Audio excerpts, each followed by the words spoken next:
मग बाबासाहेबांचं नाव आहे जो संविधानाला कारणीभूत आहे त्याला तुम्ही संपवायला निघालाय. पालकमंत्र्यांची फार मोठी चूक आहे मॅडम, माफी मागणार नाही, पण पालकमंत्र्यांची चूक पदरात घ्यावी.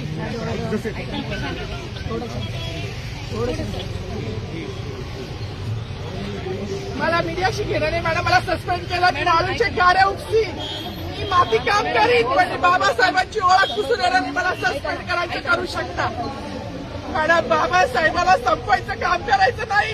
26 जानेवारी 15 ऑगस्ट मध्ये मी नाही मानत, पण लोकशाही मॅडम तुम्ही सुद्धा संविधानामुळे आहात, पालकमंत्री सुद्धा पालकमंत्री संविधानामुळे आहे. कोणताही जातीभेद नाही, सगळी समानता दिली आहे. बाबासाहेबांचं नाव आता तरी भाषणात येईल, मग तरी भाषणात येईल. ज्या लोक संविधानाला लोकशाहीला कारणीभूत नाही त्यांची नावं वारंवार घेतली गेली, मग जो संविधानाला कारणीभूत आहे तो प्रजासत्ताक दिनाचा जो मानकरी आहे त्याचं नाव भाषणात का नाही.